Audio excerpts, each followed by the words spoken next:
Hello বন্ধুরা, কেমন আছো সবাই? আশা করি সবাই ভালো আছো। মৌ উইথ মৌনার আরও একটি ব্লগে তোমাদের সবাইকে স্বাগতম। আজ মঙ্গলবার, সকাল এখন 7টা বাজে। আজ একটা শুভ দিন। আজ হলো বর্মশাইয়ের জন্মদিন। সকালবেলা ঘুম থেকে উঠে পড়েছে মেয়ে স্কুল যাবে বলে। মেয়ে স্কুল থেকে উঠে প্রত্যেক দিনই বাবার সাথে এরকম একটু খুনসুটি করে। মেয়ে ওঠার পর মেয়েকে বলছি, আজকে তো বাবার জন্মদিন, তাহলে তুই কি করবি? মেয়ে উত্তর দিল, আমার বাবার জন্মদিন, আমি হাততালি দেব। না কিসের জন্য? বাবা কেক কাটবে, আমি হাততালি দেব।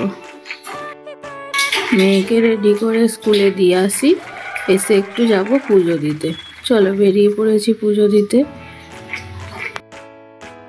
পুজো দেওয়ার জন্য একটু বর্মশাই মিষ্টি কিনে নিল।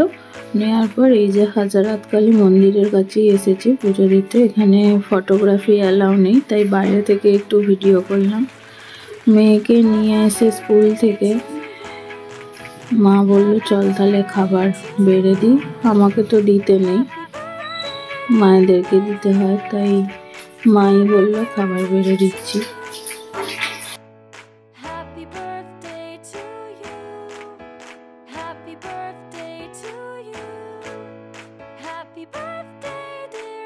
চলো খাবারের মেনুতে কী কী ছিল শেয়ার করি। ভাত, পুঁটি মাছ ভাজা, পালং শাকের চচ্চড়ি, বেগুন ভাজা, করলা ভাজা, আলু ভাজা, পটল চিংড়ি, মাছ ভাজা, মাটন, চাটনি, পাঁপড়, পায়েস আর মিষ্টি। মেয়েকে স্কুলে দিতে যাওয়ার সময়, আনতে যাওয়ার সময় কত করে বায়না করলাম জানো, যে একটা কেক কেনো। ও বলে বুড়ো বয়সে কেক কিনবো? তো যাই হোক, অনেক বলার পর একটা কেক সন্ধ্যাবেলা গিয়ে কিনে নিয়ে এসেছিল। কোনো বছর ও জন্মদিন পালন করে না, জাস্ট পায়েসটাই করে দেওয়া হয়, কিন্তু কেক কাটার পক্ষপাতিত্ব ও নয়।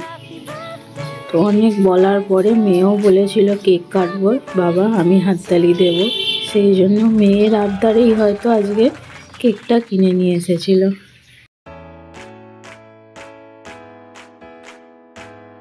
কেকটা কাটার পরে একটু মেয়েকে খাইয়ে দিয়েছিল, তারপর আমাকেও দিয়েছিল। তারপর বাবা মাকে দেওয়ার পর দেখো আর তর্স হয়নি, নিজে নিজেই কেক খেতে ব্যস্ত হয়ে গেছে।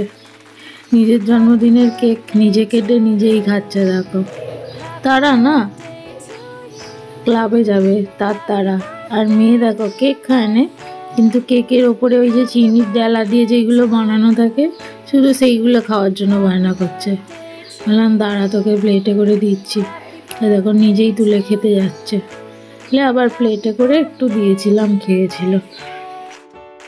দেখেছো, এটার বেলা ঠিক চিবিয়ে পেটে যাচ্ছে, গিলে নিচ্ছে, তারপর আবার গালে নিচ্ছে। আর অন্য কিছু ভাত মুড়ির বেলা তখন আর চেবাতে জানে না, তখন যত কষ্ট। চলো ভিডিওটা আজকের এই পর্যন্তই। ভালো লাগলে লাইক, শেয়ার, সাবস্ক্রাইব অবশ্যই করে দিও। ধন্যবাদ, ভালো থাকবে।